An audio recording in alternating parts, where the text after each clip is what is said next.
Hello again. Some years ago, I was working in a manufacturing environment where, at the time, we were suffering serious delivery issues from suppliers, and everybody was, to a certain degree, panicking. And I remember my boss said to me, "We can't get the delivery dates that we need out of these suppliers. Why don't you, as procurement director, call up the supplier and see what you can do to generate generate an improved delivery date?" And I remember turning around to him and saying, "Sure, I'll do it if that's what you think is the best use of my time.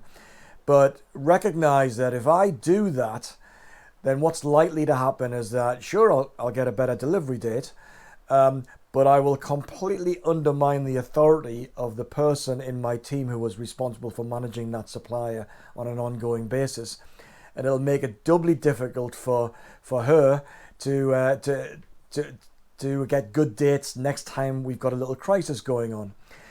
And it made me think about what is the role of the procurement leader. And one of the ways of kind of illustrating that, without getting into the specifics around what the day job looks like, is to present a model for kind of how procurement works at a high level and what the leaders should then be doing.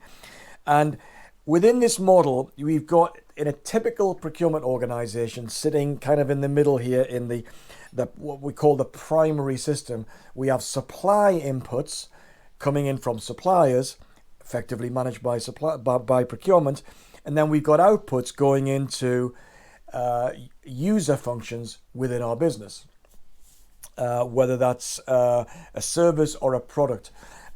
So we get those supply inputs come in, they're well managed by us in procurement, and they go out to customers. And there's a feedback loop in all of that as well. So if the procurement's customer, a particular stakeholder group, is not happy or needs something better and different, then that comes back as feedback into procurement and then goes back to the supply base or the supply network one more time.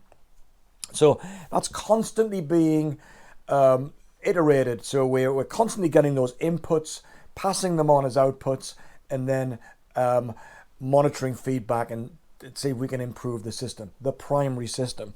But the role of management, the role of leadership, the procurement leadership, in this model, what we're trying to do here is what can we do as a procurement leadership team to take that step back and not get sucked into firefighting on the demands of a boss or a particular stakeholder group. What can we do to improve our operation?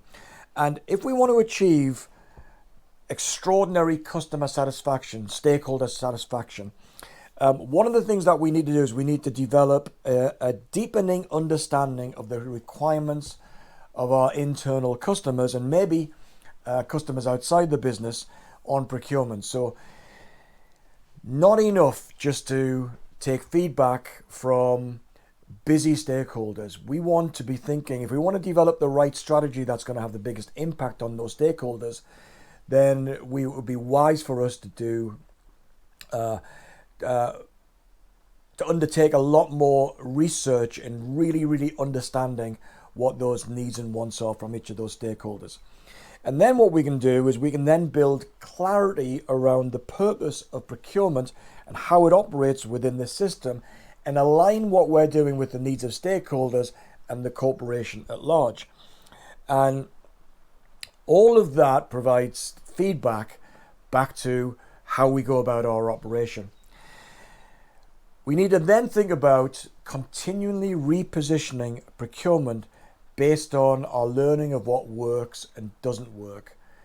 Because not everything we set out to achieve or set out to do is going to have the desired result. Things are going to go wrong. There's going to be variables that we've not considered, and we're going to have to kind of use that learning to continually refine what we do. And then from that learning, we develop, there's a development of a strategy for improvement and innovation in our practice and our processes. and our stakeholder engagement and our people capability. Now this is a system that it's an iterative system, a circular system, dare I say it, with feedback loops all over the place, and it's all designed to help us achieve what our primary purpose is, which is essentially about managing external or inputs from external suppliers to a level of excellence so that we can help not only our stakeholders but the business at large gain a degree of competitive advantage. And that's what our strategy is going to be when we get into developing the various levels of that strategy. So the role of leadership is not to be a busy fool or busy fools. The role of leadership is to work on the system as well as within the system. And it's important as procurement leaders that we recognize that the organization will sometimes drag us down into day-to-day firefighting that's not essentially going to lead to any sustainable improvement. So that is the role of leadership. So I'll see you on the next video and the next stage of this journey towards developing robust procurement strategies. See you on the next one. Bye-bye.